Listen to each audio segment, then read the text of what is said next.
As soon as May of this year, more than 23 million U.S. households are at risk of being kicked off their internet plans or face skyrocketing bills that will force them to pay hundreds more per year to get online. That's according to the FCC.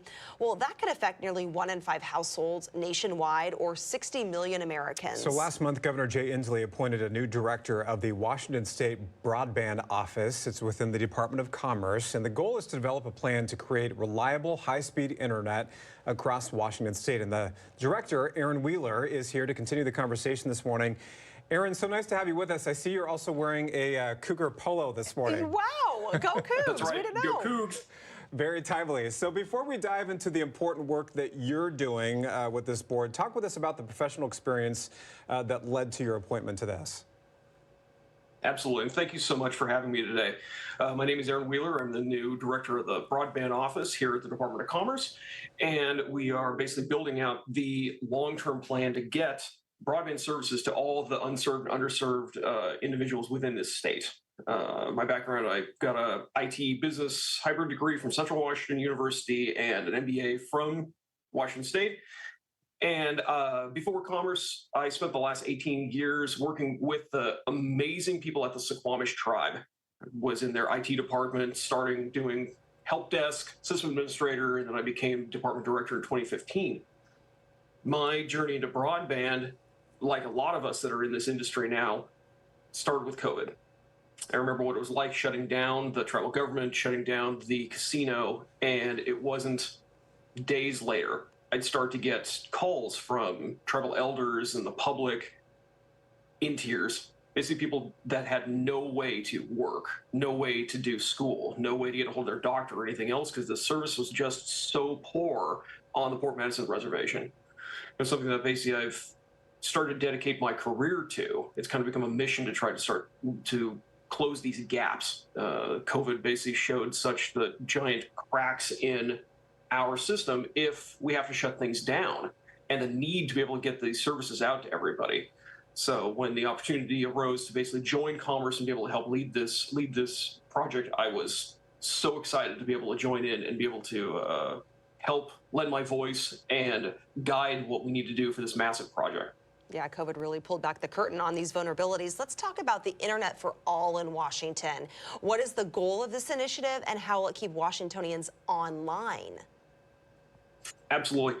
So the BEAD program, started by the Biden administration, basically has brought $42.45 billion for all 50 states and the territories to basically build out these services for these areas that just have had no service or poor service, since as long as there's been the internet. 1.2 billion of that has been awarded to Washington State, and what my team and I are doing are basically building out this the program of how this will actually get awarded, get out, and actually get shovels in the ground to start to take care of everyone that needs these services so badly. Currently, we're about to open our challenge portal on April 8th, which is a intensive map that gives everyone the ability to finally say, I don't have service here. Anyone from tribal governments to ISPs, local PODs, local governments basically can go through this challenge process to say, hey, these individuals are reported to have proper service, but we know they aren't. Or there is some public interaction to where they also can go in through and do 3 speed tests to say, here's the evidence that says I am not getting what I'm paying for, or I'm just underserved. Once that information is collected, then there will be groups will be able to bid on these project areas that we basically created a special map to be able to grab certain sections of counties and areas around the state to be able to build out these systems.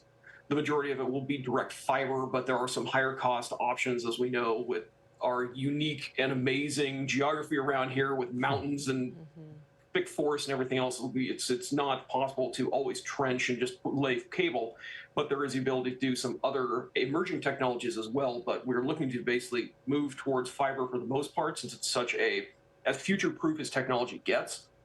And the service is going to have some requirements or some guidelines to try to help on pricing as well, that as these services go in place to try to mirror as closely with the ACP program, as you said, which is starting to sunset. Aaron, you talked a moment ago about the impact of the pandemic, and so many people felt it when schools and jobs had to return to remote work to sort of reduce the spread of COVID-19. And as you mentioned, there were people that just didn't have access to reliable internet at all. So how are you guys identifying the needs and barriers of people, not just in the urban areas, but rural areas of the state as well? Those are almost one of our larger focuses. Not that there's anything different as far as what's going in the urban areas, but there are areas where there's already access. And looking at those hard to reach places, looking to those areas that have been traditionally overlooked because there may be no return on investment for larger groups to decide to put in, or certain areas, like I said, are extremely remote.